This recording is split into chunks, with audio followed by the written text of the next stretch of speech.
अस्सलाम वालेकुम and welcome back to my YouTube channel. Hope you are doing well guys. आज की जो वीडियो है वो बहुत से लोगों ने इसके बारे में पूछा था।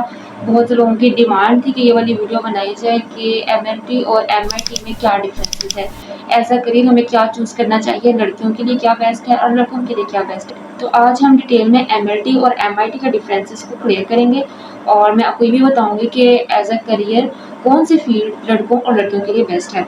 तो वीडियो को स्टार्ट से लेकर एंड तक देखिएगा और स्किप नहीं करना बिल्कुल भी। चलिए वीडियो स्टार्ट करते हैं।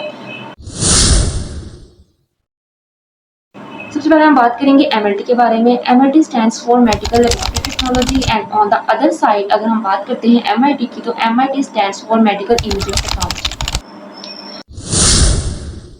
मेडिकल लेबोरेटरी टेक्नोलॉजी का वर्क क्या है? अगर हम मेडिकल लेबोरेटरी टेक्नोलॉजी के वर्क की बात करते हैं तो इसमें हम डिफरेंट ब्लड सैंपल्स का टेस्ट करते हैं। अब डिफरेंट टेस्ट परफॉर्म करते हैं। हमारे पास ब्लड सैंपल्स हो सकते हैं और भी बहुत से सैंपल्स हो सकते हैं, ठीक है। ह्यूमन बॉडी के अंदर जितनी भी चेंजेस आ रही हैं, ठीक है, उनके बॉडी के अंदर जितने भी फ्लूइड्स हैं उनका टेस्ट होता है, ठीक है। उनको एनालाइज किया जाता है, चेक किया जाता है, ऑब्जर्व किया जाता है, उनकी रिपोर्ट एक बनाई जाती है और वो आगे फिजिशियन को फॉरवर्ड कर दी जाती है कि वो उसके बारे में एक्शन ले सके, कोई ट्रीटमेंट स्टार्ट कर सके। ये तो था एमआईटी का वर्क।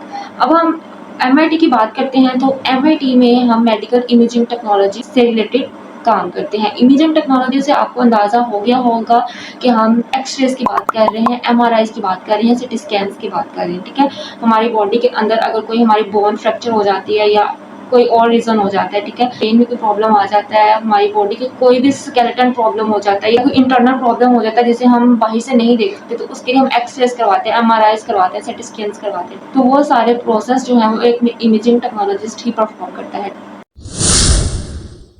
अब हम बात करेंगे इनके एलिजिबिलिटी क्राइटेरिया के बारे में। तो अगर हम एमएलटी का एलिजिबिलिटी क्राइटेरिया देखते हैं गवर्नमेंट में तो 60% आपके मिनिमम मार्क्स होने चाहिए एफएससी प्री मेडिकल में, और अगर हम प्राइवेट में बात करते हैं तो मिनिमम आपके 50% मार्क्स होने चाहिए। ऑन द अदर हैंड अगर हम बात करें एमआईटी की तो एमआईटी में भी सेम है। गवर्नमेंट जो रिक्वायर करती है वो है minimum 60% marks with FSc pre medical. और अगर हम बात करते हैं प्राइवेट की तो प्राइवेट में मिनिमम आपके जो है 50% मार्क्स होना लाजमी है। अगर हम इसके मेरिट की बात करें तो गवर्नमेंट में जो इसका मेरिट है वो 70 to 85% है, जो प्राइवेट में है वो मिनिमम 50% आपका मार्क्स होने चाहिए। एमआईटी के मेरिट की बात करते हैं तो 70 to 90% इसका मेरिट है गवर्नमेंट में, और अगर हम इसके प्राइवेट मेरिट की बात करें तो प्राइवेट में इसका मिनिमम आपके एफएससी मेडिकल में 50% मार्क्स होना जरूरी है। गाइस अब बात आ जाती है फीस स्ट्रक्चर की, जिनमें काफ़ी बच्चों को प्रॉब्लम हो जाती है। फीस स्ट्रक्चर अगर हम एमएलटी की बात करते हैं तो एमएलटी में हमारे पास अगर हम प्राइवेट में देख लेते हैं, अगर आपका प्राइवेट में एडमिशन होता है तो प्राइवेट में आपकी 1.5 लाख से 2 लाख तक जो है वो पर सेमेस्टर फीस स्ट्रक्चर हो सकता है। और अगर हम गवर्नमेंट की बात करते हैं तो गवर्नमेंट में आपकी 50,000 से लेकर 1 लाख तक जो है वो आपका फीस स्ट्रक्चर जा सकता है।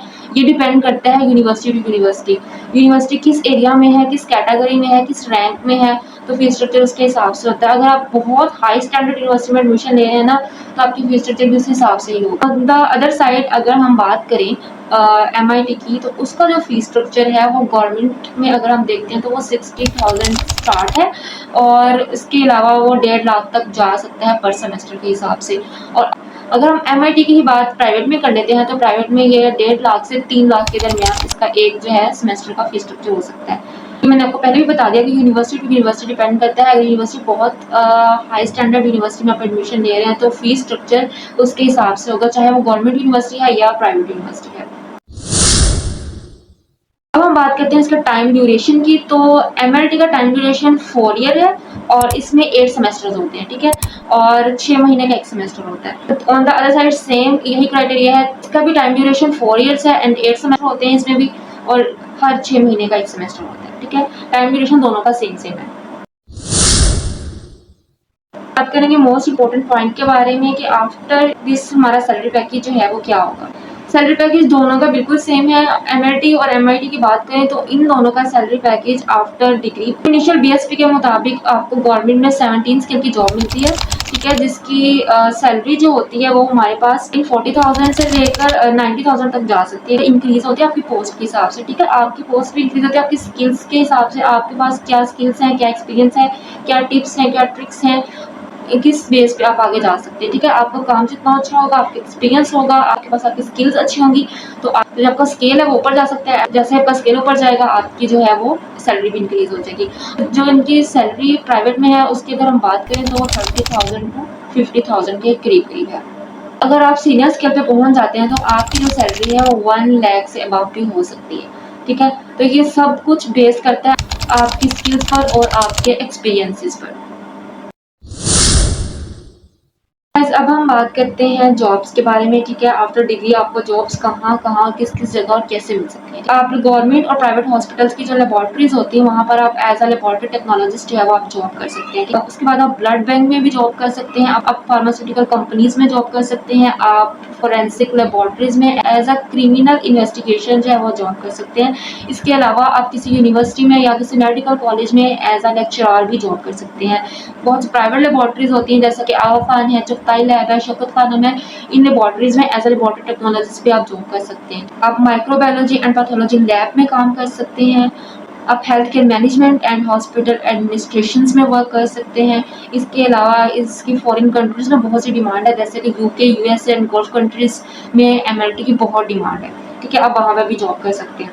अब हम बात करेंगे एमआईटी की जॉब्स के बारे में कि आफ्टर दिस डिग्री आप कहाँ जॉब कर सकते हैं। आप गवर्नमेंट और प्राइवेट हॉस्पिटल्स के रेडियोलॉजी डिपार्टमेंट में एज अ रेडियोलॉजिस्ट जॉब कर सकते हैं, ठीक है।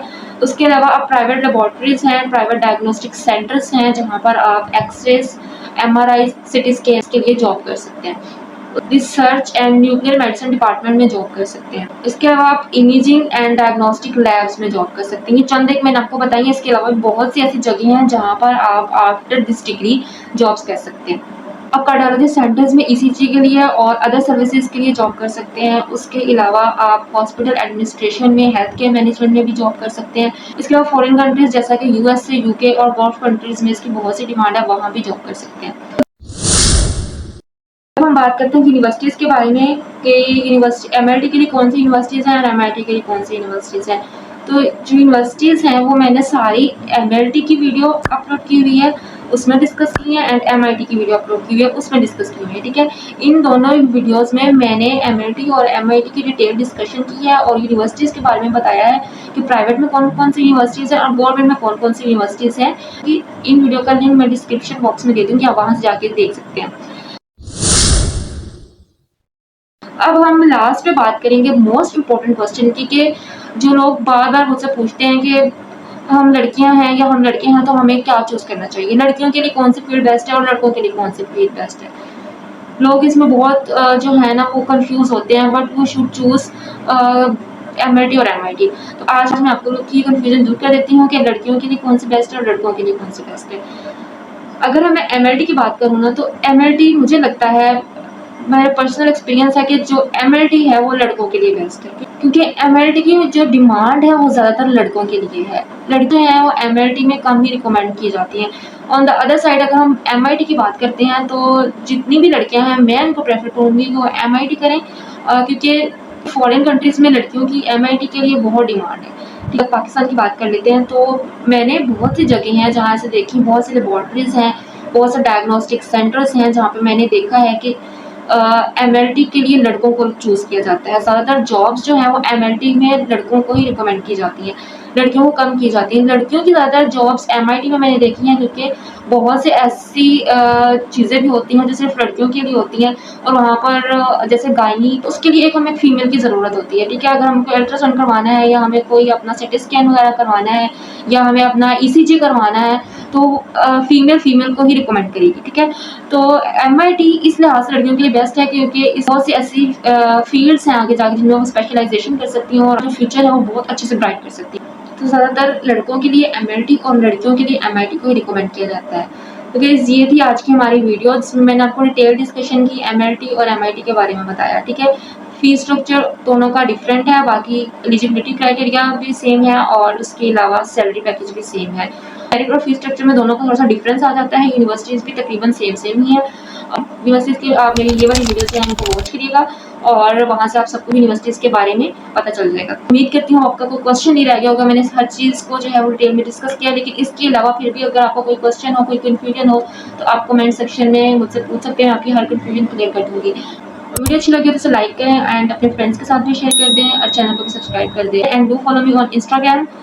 मैं इंस्टाग्राम का लिंक भी जो है वो डिस्क्रिप्शन बॉक्स में दे दूँगी, तो आप वहाँ से जाके मुझे फॉलो कर सकते हैं। मुझे दुआ में याद रखिएगा, मिलते हैं नेक्स्ट वीडियो में, तब तक के लिए अल्लाह हाफ़िज़।